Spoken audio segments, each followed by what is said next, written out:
Now in partnership with the Westport Library's Verso Studios and Quick Center for the Arts, it's Oh Brother, Not Another Podcast, which you'll find on all major podcast aggregators. And if you like the show, please leave a nice review. And I'm Trace Burrows.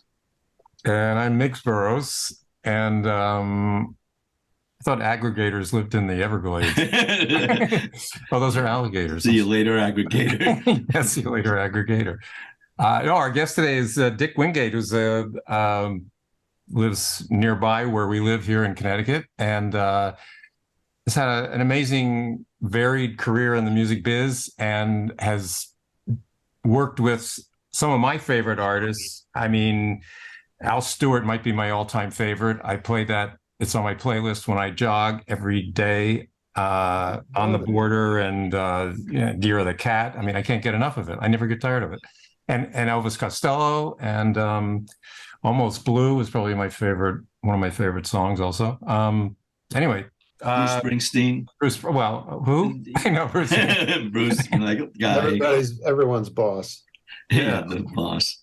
So I don't know where to start. I guess we'll start at the beginning and then go back. So what are you? You've been with a lot of different record companies. Well, start off with a definition. You've been self-identified as a project manager, and people probably want to know what that is versus an A&R guy versus a manager versus an agent. Sure. Well, I actually, I grew up in New Haven and Hamden actually, and I was obsessed with the radio from the minute I had my first transistor radio, and I would listen to it to the point where I knew every song and was calling the station when they would have, this was WAVZ, the top 40 station in New Haven, which was the dominant one of the day. And they had a hourly contest called Spin It and Win It, where they would play the record, and the first person that called that could identify the record would win the record and get their name announced on the air and everything. And I won it 2 or 3 times when I was like 12. and you had the option of going down to the station to pick it up.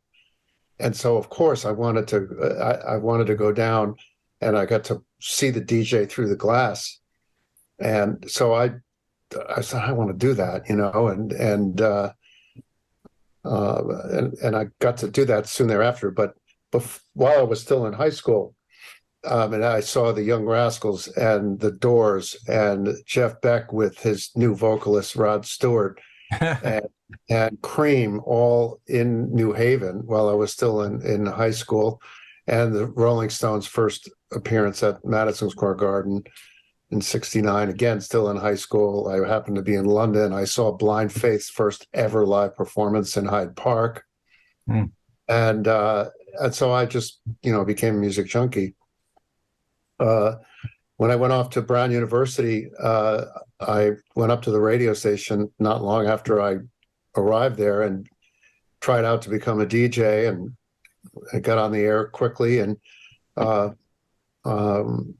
eventually, within a year, became the music director and then the program director of what was then a 50,000 watt radio station that covered all of southeastern New England. Was the #1 FM station in Rhode Island, and so we would get calls from Martha's Vineyard and from Connecticut, and it was quite extraordinary. So because we had a major impact on the market, record companies came a courting every week.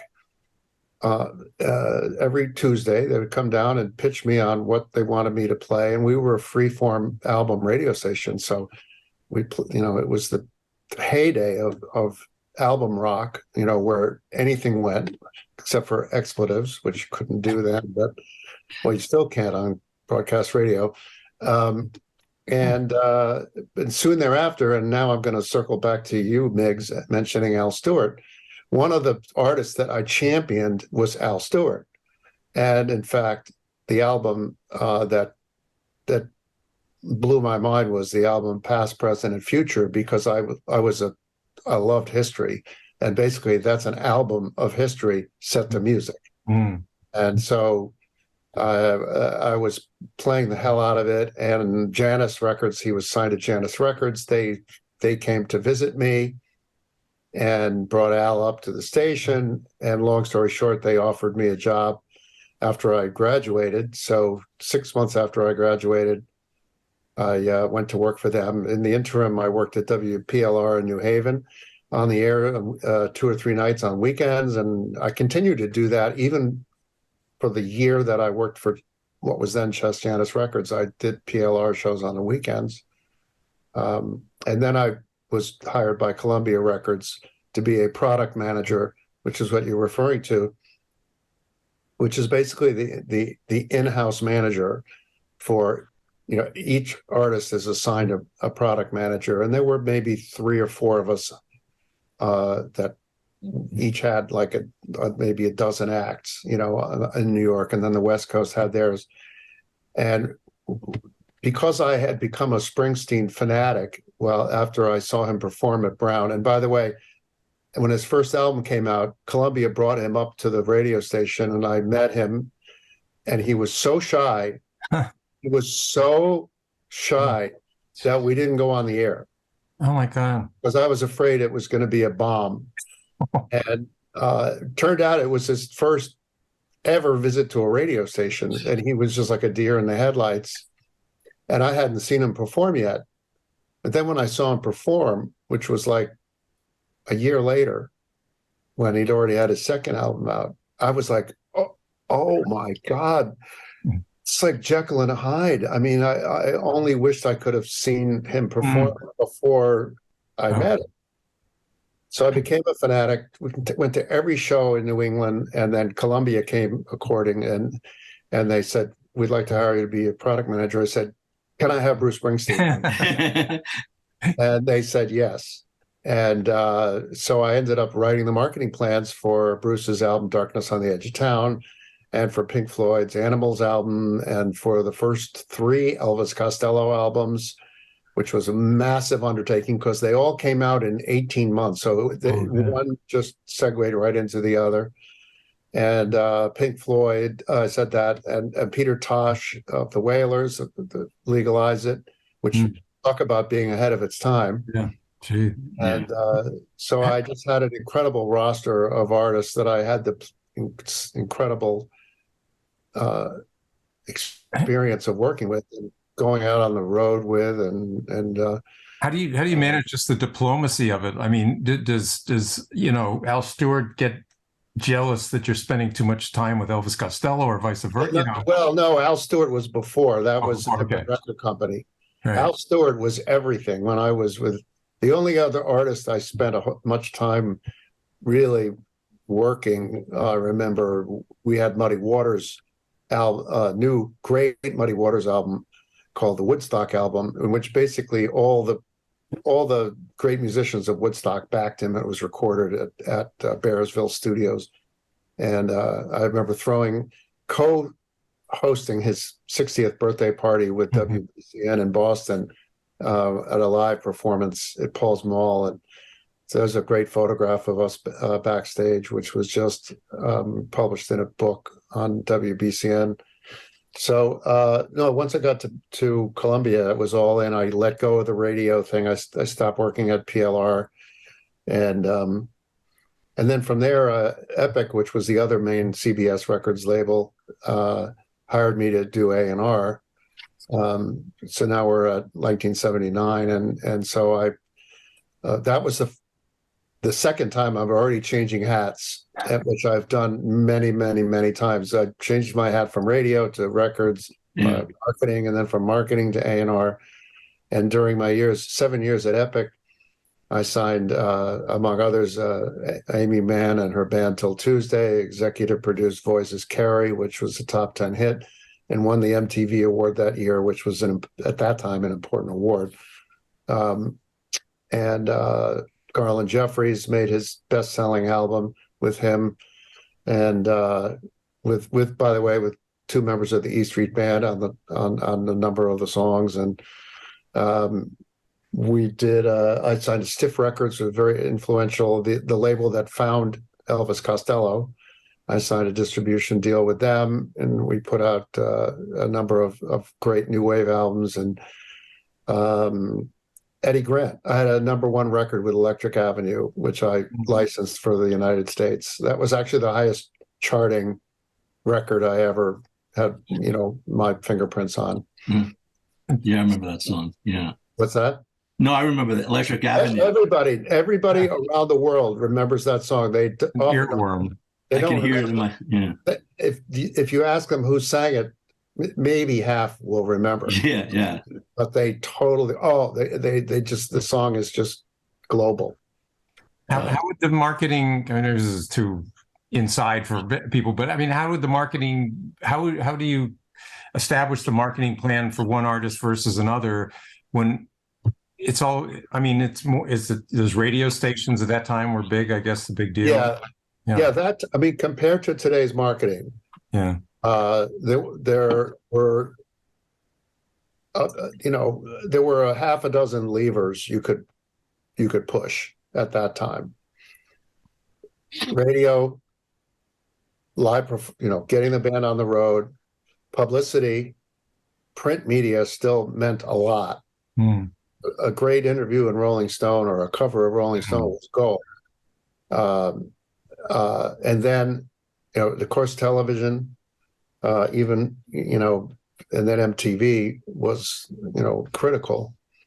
And then the other piece would be to pay for basically what we call price and positioning at the retail stores, which were the end caps, and to be in the Sunday circulars, which you might surely remember, where they'd be like, little thumbnails of 10 albums on sale this week for $9.99. Those were basically the levers. So you were kind of working all those things. Today's marketing is got 100 levers, and most of those that I just mentioned don't even play into it. Obviously, there's no record stores that are very meaningful, although vinyl has come back, but it wouldn't be your #1 priority. And MTV is meaningless, and radio, you don't go to radio unless you already have a significant footprint in social media and or sales, streams, which is streams are sales now. The industry is completely fueled by streams. So how did what I understand is to make $30 on Spotify for the artist, you have to have 10,000 streams. How does an artist make any money out there in the streaming world? You can't at that level. Unless you're. You can't. It's like selling 10 records a few years ago. So the conundrum of the streaming era is that there's unlimited bandwidth for artists to release music, and it's virtually costs nothing. In some cases, it does cost nothing to distribute your music to all the major streaming services. So, not to mention the fact that home recording is so relatively cheap now, that you have, take an example, Billie Eilish. That first record was recorded in her bedroom. I saw they won a Grammy or something on that one. Won 4 Grammys the first year. I mean, it won every major award. Well, the point is that the bar to actually producing music is so low, and then the bar to distributing it is non-existent. So there's now, it's estimated 100,000 songs per week being uploaded into.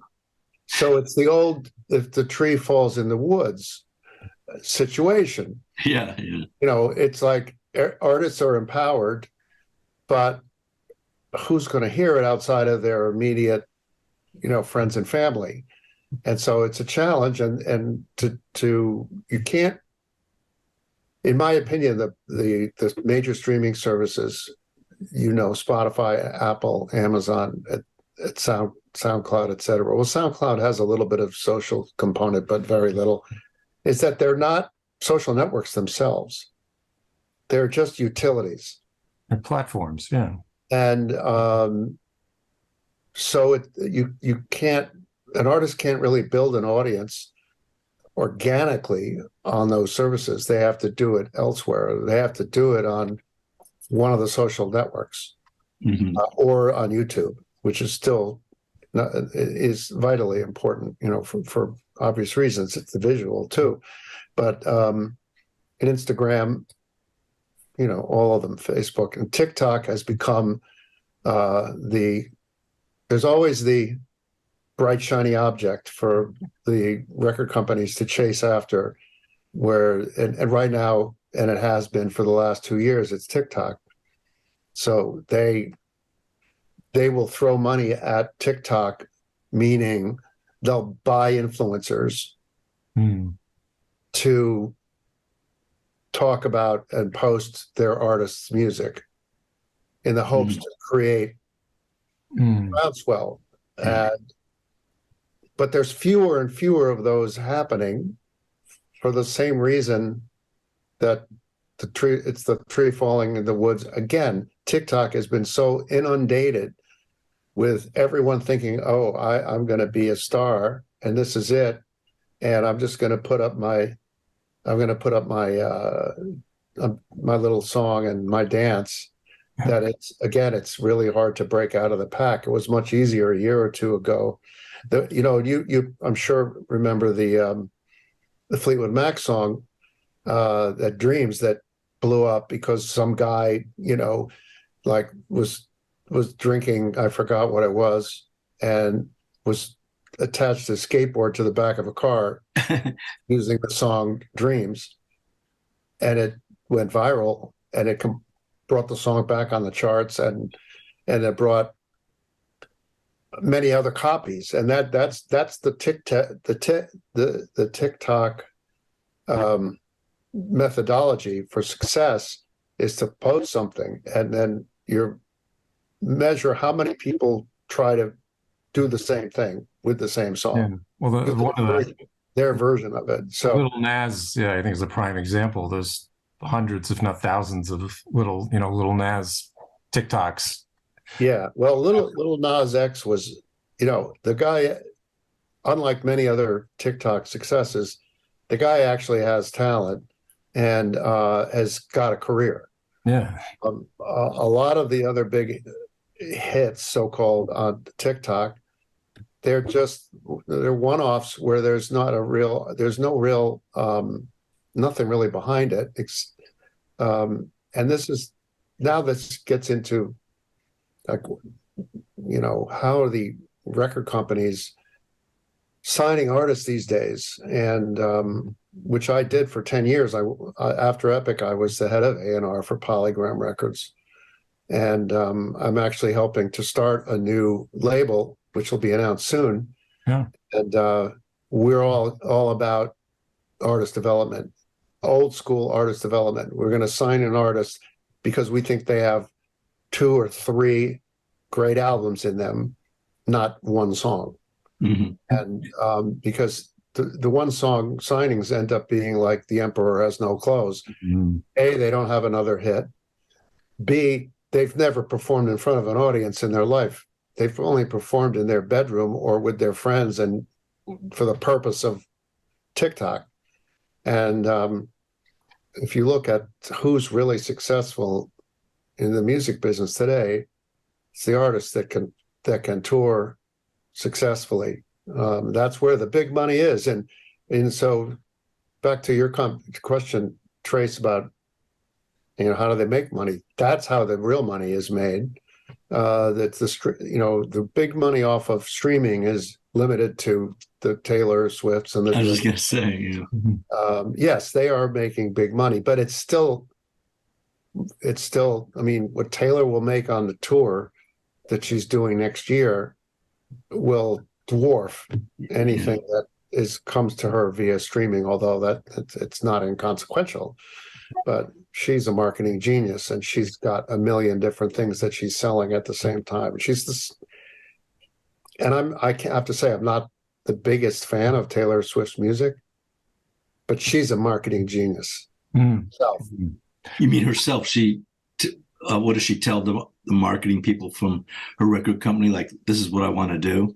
Is that what you're saying? she just knows what her audience will accept, what they'll buy, and when to do it. You know, she's really, really good at it. So that's what's going on in the world today. We have, why are the major labels signing all these TikTok stars? For one reason: market share. And I guess it's cheap. And I guess if you do enough of them and scatter them to the wind, you know, and one or two are a hit, so very little investment. You've got 1,000 people on, you know, and two make it big, and you've paid the bills, right?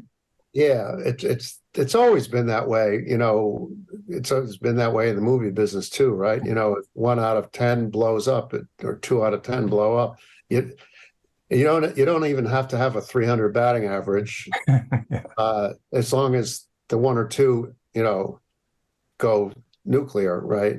Yeah. So where are you going to find? So you're developing talent, or this label. Isn't it a catch-22? So you're going to look primarily on the road at performances, but they're based usually on a hit record or something. So people. No, I wasn't saying that we're going to be looking primarily at performances. Oh, okay. I want to know that this artist can perform at a very high level. Okay. So that when they have the opportunity to get on the road or a TV shot, that it's going to be meaningful. Like, for instance, there's an artist out right now. Well, he's not new, but it took time to develop him, and his performances are blowing people's minds. Billy Strings. I don't know if you've heard of him. I've never heard of him. But it's like, that's that level of, like, everyone's talking about his performances at these festivals. So it has to start somewhere, obviously. But I mean, the new company that I'm partners in is going to be I like to say, a full stack music company. We're going to have a label, a publishing company, a management company, a merchandising company, and a live event production company as well. So we may be putting on our own live events. We have very, very seasoned veterans at the top of all of these verticals, and we'll be announcing early next year. Plus, I'm bringing in. So I went into the technology side of the business very early on. I saw the opportunity, and I've been basically in it on most of the last 30 years. I've been involved with music tech even before it was internet based. And so I saw that if you could actually interact with music, if you could choose music on demand and listen to it, that would change everything. In 1991, I got involved with a startup that allowed you to use a touchscreen in a record store and listen to what you wanted to. Yeah, Sam Goody had that. I remember I think Sam Goody had. You go in a little booth, right, and you pick out Well, the system I was involved with was you stood in front of it and put on headphones. Oh yeah. We had these things in HMV stores and the big warehouse chain in the West Coast and others. But the concept was that you could listen to it, anything that was in the store. You could pick up the CD or the cassette and scan the barcode, and it would bring up previews of the album and ratings. You could rate it. So we were getting listening information and rating information, as well as demographic information, as early as 1991. And the systems were so expensive. At the end of the day, we couldn't make it work. I mean, they were $20,000+ per system. But it was the concept. And so I went back into the music industry to work as head of marketing.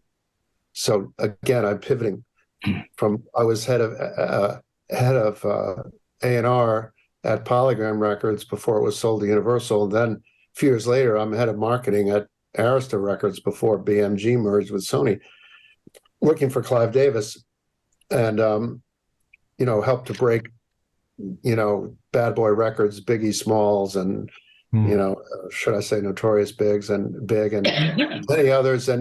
But I was getting bored because I just now had gone onto the internet for the first time. And all of a sudden it's like, this solves everything that we were trying to do in the store. We don't have to put hardware. People can listen to music with a press of a button. And I wanted to be involved with that change. And so after about a year and change at BMG, the parent company of Arista, working on their early new media strategy and negotiating a very lucrative deal with AOL on their behalf, I went to work for a company called Liquid Audio that was a pioneer in digital music software and distribution, and negotiated the first licenses for the catalog distribution from Warner's and EMI and BMG and eventually Universal, which was the real holdout. Took 3 years.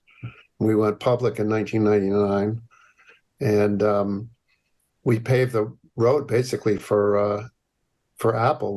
Our model was different because Apple wanted you to come to their store, right? We were distributing digital music, commercial music, to Tower Records and CD Now and Best Buy and Borders and Music Boulevard and all the other digital music stores of the day where you could buy packaged CDs, but now you could buy our digital goods as well, which we fulfilled.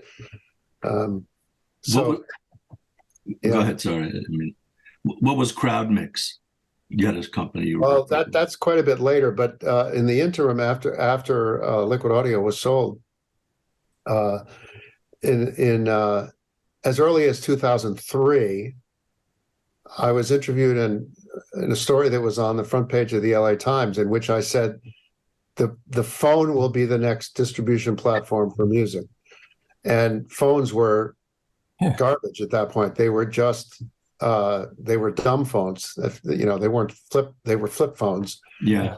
But I had seen some demos, and that's what this article was about. And when I was quoted as saying that, it was 3 years before the iPhone launched, and changed everything. In the interim, I went to work for a company called Nellie Moser out of Boston that was funded by SoftBank, and that we developed the first mobile apps for ABC Television and Warner Music and MTV that were playable on these dumb phones, as I call them, but the experience was still good enough to get a video or to listen to songs.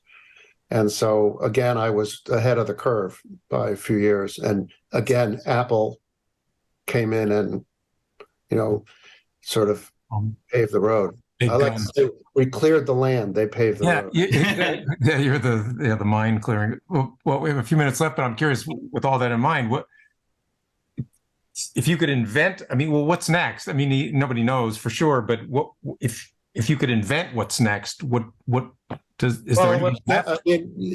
probably have read a lot about blockchain and the metaverse, and it is very much a part of what's next.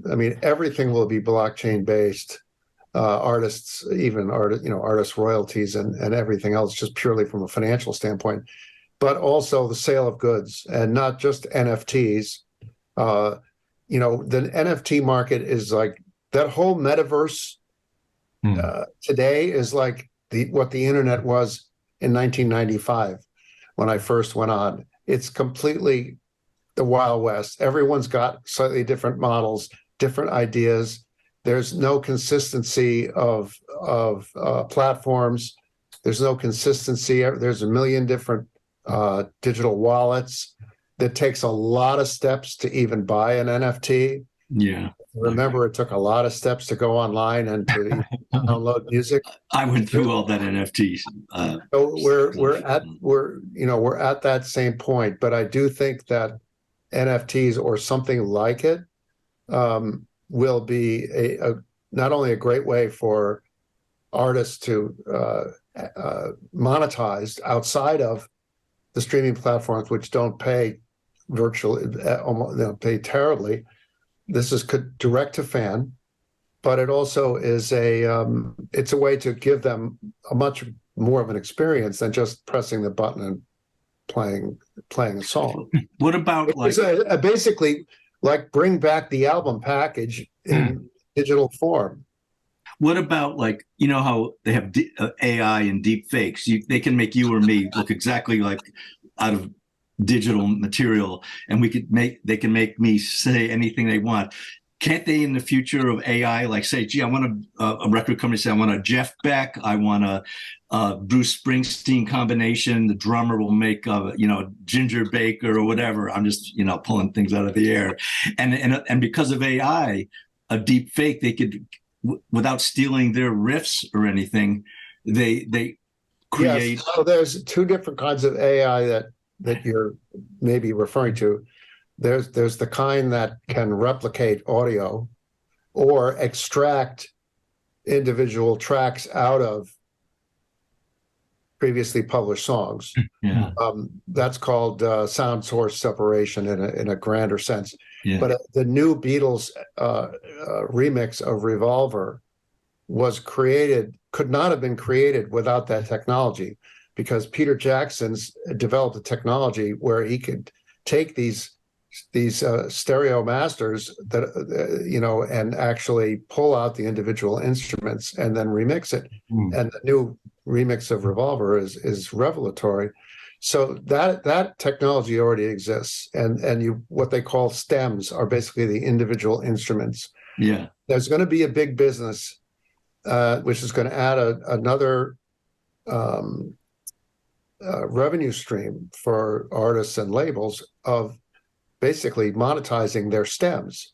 So if and then and putting them out and allowing people to riff on it.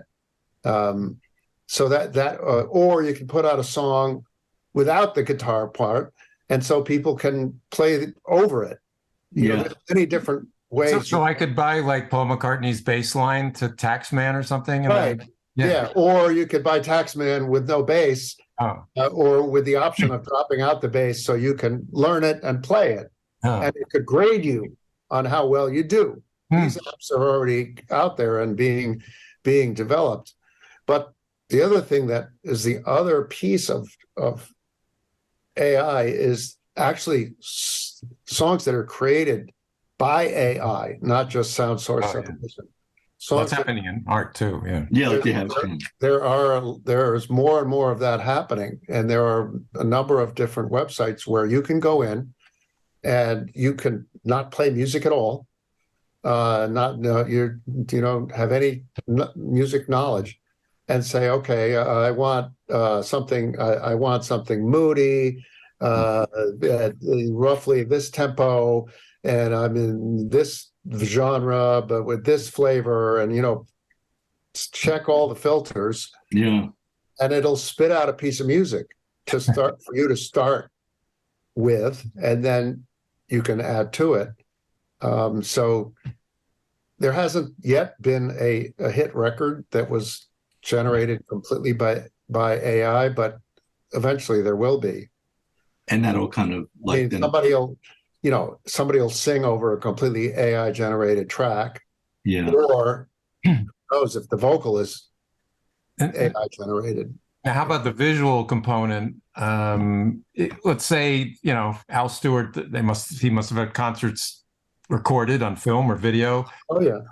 Is there going to be a day when I can just call up an Al Stewart concert and have him in my living room? I mean, yeah, that holographic style. Absolutely. Yeah. Absolutely. They already do these productions on the road. Michael Jackson, and all this. Like the Frank Zappa one, and I think there was a Buddy Holly one that went on in Europe. And Roy Orbison, but that's Buddy and Roy, So if it can be done, there's no reason why eventually it can't be done in your home. You know, in an affordable, I'd pay $100 if I could have Al Stewart play for me in my living room. I never knew you were such a fan, Miggs. I must listen to Year of the Cat 3 times a week minimum, because it gets on my playlist when I run or do bike or something. I have a signed Year of the Cat poster. Oh, wow. Room, but I'm going to send you a couple of photos from Oh, thanks.